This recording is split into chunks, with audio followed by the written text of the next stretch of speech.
Namaste, everyone. Thank you for joining me on this practice. This practice, I am going to hone in on shin stand.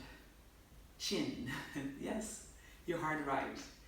So often a time, I include this in my power practice. Maybe you've been practicing with me. You're wondering, how in the world does she get into chin stand?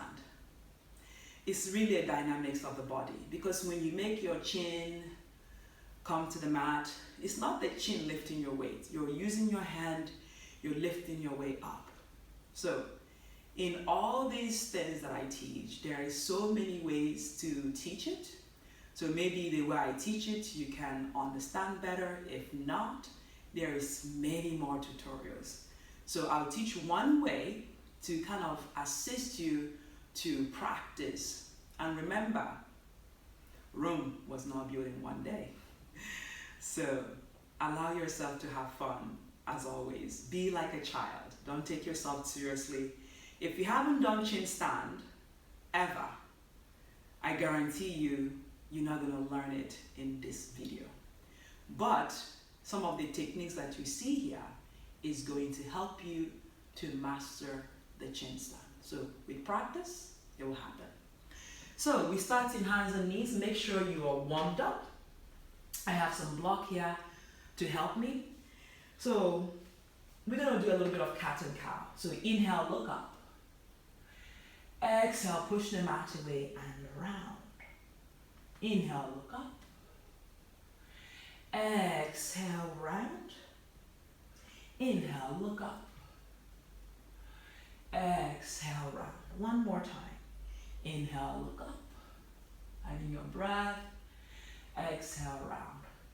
So now we have to test how do we bring our chin to the mat. So you're going to draw the elbows towards the body and bring your chin to the mat. And push and draw your belly in and come up. So my chin came in front of my hands. So it's like a 3-point contact, like a triangle. So again, we try again. Chin to the mat. Inhale, up.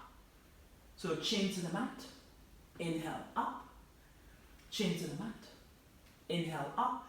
So notice I draw my chin. It might feel uncomfortable. So I'm still talking and draw up. But the key thing here is that the elbow is hugging towards the rib cage like my chaturanga arms. But I use my arm to push myself up. So chin and up. So try chin and up. Yeah? But you notice my core is engaged.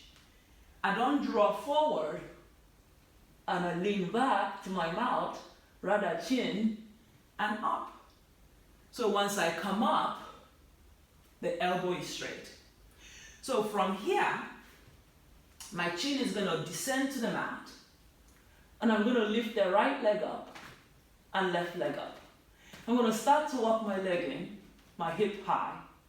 And if this is too much on my neck, I lower down, I come up. Yeah? So that's something that you can work on if you start to get fatigue on the neck. Okay? So chin, lift the knee, elbow still hugging, belly's in. You lower the knee, you come up. So it might be challenging because your neck is not used to being in that way. Okay, so it's okay. So you work on that. So I have the block to also aid in the process because your arms may get fatigued. So your block, you get a little bit more height. So again, knee underneath the hip, tabletop. We've been here before. Elbow hug, chin, and up. So notice as I do that, and up. Chin, and up. Here we go. Chin, and up. So you've mastered this with the block or without the block. And we push in the block, and we lower the chin on the mat, and we lift the knee. And you still got it. You lift the leg up, and you lift the other one up.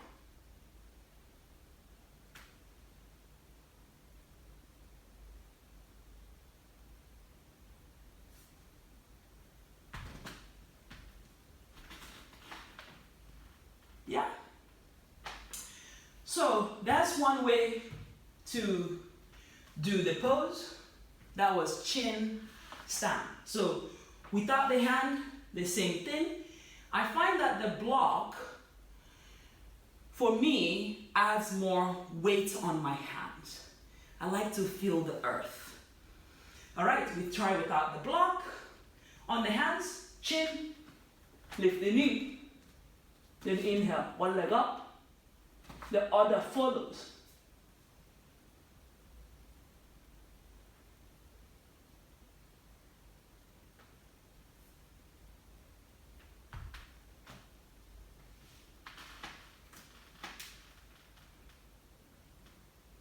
And you can then stretch out the wrist, fingers, and then open it like cat and cow. Releasing the neck, pressing the forearm, then releasing the wrist, tapping the legs out, lengthening, release the hands, going side to side, yeah, and then relaxing the shoulder. Drawing yourself down and maybe releasing the chest on the mat to open. Releasing the shoulder, then drawing yourself forward, and then open. Draw the shoulders down, look up, push your hip into the mat, and then noticing your breath. Extending the spine, feel your back body, release on the forearm, and then push and tuck your toes, lift the back body. Finding your breath, release the knee, and then sit on the heels.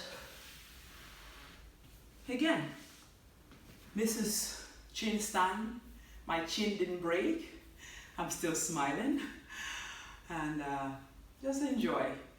So with everything, it's a practice. It doesn't always come easy, but remember, what is your intention? It's not always about shapes, really. The shapes we make is what we feel in our head. No one is measuring the length of your chin stand, but you have to be comfortable. No injury in yoga. Listen to your body. At any point during the chin stand, you can back off. And you practice. You gain the strength that you need that day. My name is Beth. Thank you for joining me in this tutorial. I'll see all of you soon. Namaste. Alright? Thank you guys. I'll see all of you once again in the next one.